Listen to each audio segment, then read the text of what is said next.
Buenos días, el día de hoy les voy a hablar sobre la República Aristocrática, un periodo que se dio de 1895 a 1919. Se llamó así porque el país estuvo dominado por un pequeño grupo de familias ricas y criollas que tenían el poder político y económico. La gran mayoría del pueblo, como personas analfabetas, mujeres, indígenas y campesinos, estaba excluida. En la parte política gobernaban civiles de la élite y los votos eran restringidos, ya que solo podían votar hombres con mucho dinero y educación. Además, existía un fuerte centralismo limeño. En lo social había mucha desigualdad. Los campesinos seguían siendo explotados en las haciendas, mientras que la élite imitaba costumbres europeas. En lo económico, el Perú vivía de las exportaciones de materias primas como algodón, azúcar, caucho y minerales. Sin embargo, dependían del capital extranjero, principalmente del inglés y norteamericano. El crecimiento benefició principalmente a la costa, mientras que la sierra y la selva quedaron marginadas. Bueno, continuando con el tema, vamos a hablar sobre el racismo hacia los pueblos indígenas según José María Arguedas, en su novela Los ríos profundos, publicado en 1958, el cual refleja de lo que él mismo vivió en su infancia, dentro de comunidades quechuas del sur andino. Desde ahí conoció su lengua, sus costumbres, pero también las desigualdades y la discriminación que sufría frente a la élite criolla y mestiza.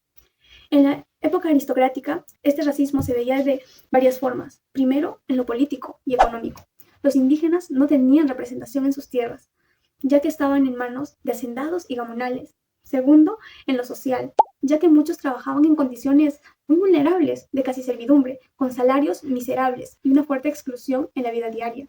Y tercero, en lo cultural, se difundía que la idea de ser indígena era un atraso para el progreso. El quechua y otras lenguas eran consideradas inferiores, y la escuela buscaba castellanizar, borrar su identidad. En la novela, el joven Ernesto observa cómo los indígenas son despreciados por autoridades y maestros, y cómo la palabra indio se usa como insulto, sin reconocer la riqueza de sus tradiciones. Con todo esto, Arguedas nos muestra que el racismo no era solo un prejuicio personal, sino una realidad estructural que marcó profundamente al Perú a mediados del siglo XX. Continuando con el punto 3, el racismo hacia la población afroperuana. Tras la abolición de la esclavitud en 1854, los afroperuanos no lograron integrarse en condiciones de igualdad a la vida social y económica del país. Durante la República Aristocrática, las élites criollas reforzaron prácticas de exclusión que mantuvieron a la población afrodescendiente en situaciones de marginalidad. Aunque de alguna forma ya eran libres, la mayoría de afroperuanos continuó sin acceso a tierras ni educación de calidad, lo que los obligó a desempeñarse en trabajos precarios como jornales, cargadores o sirvientes domésticos. José Peralta sostiene que en Lima los afrodescendientes quedaron relegados a empleos de baja remuneración y excluidos de los principales sectores económicos. El racismo se expresó en la creencia de que los afroperuanos estaban destinados a oficios subordinados. También Maribel indica que tras la abolición se consolidó la idea de que el lugar social del afrodescendiente era el servicio doméstico o los trabajos físicos. En la narrativa oficial se los invisibilizó, negando sus aportes a la construcción nacional. Esta exclusión cultural y política reforzó su marginalidad histórica. Clemente Palma, hijo del reconocido Ricardo Palma, publicó en 1897 su tesis titulada El porvenir de las razas en el Perú, en donde se refirió de la siguiente manera.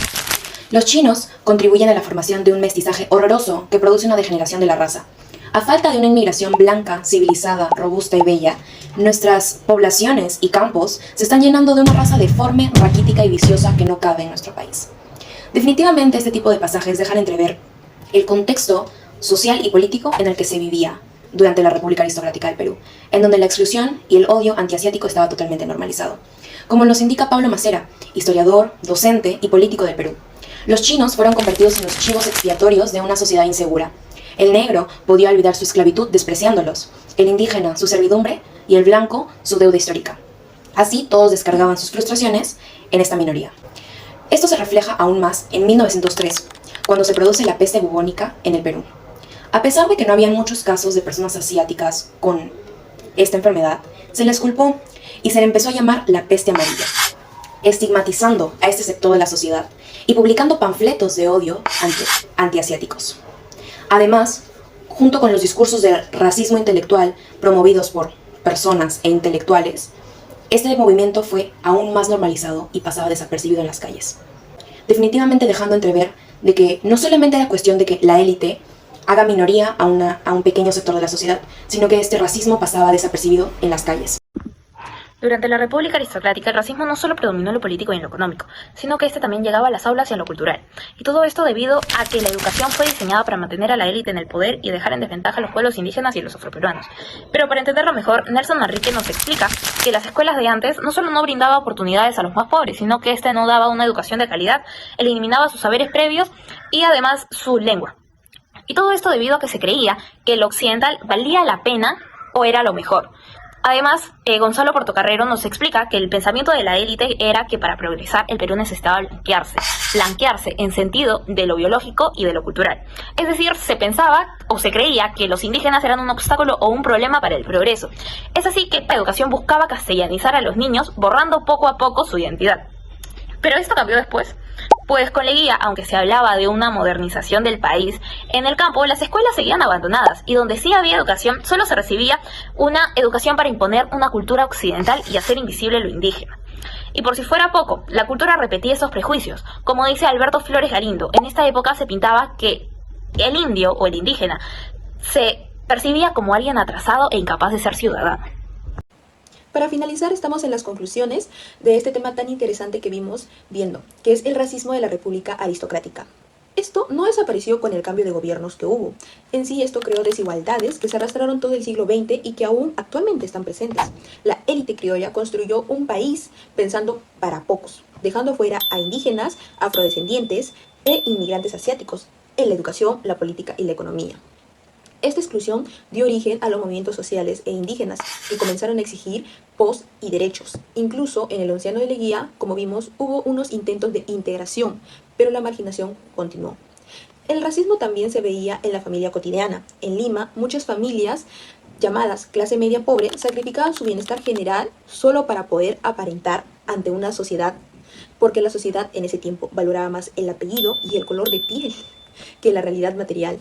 En conclusión, como vimos, este tema es muy interesante y podemos explorarlo más, pero aún así una conclusión bien concreta que es el racismo de la República Aristocrática no solo es un problema del pasado y ya, esto está dejando un legado de desigualdad que todavía aún marca cómo nos vemos y cómo estamos conviviendo en el Perú actualmente. Debemos reflexionar y debemos pensar cómo queremos cambiar nuestra sociedad. Muchas gracias.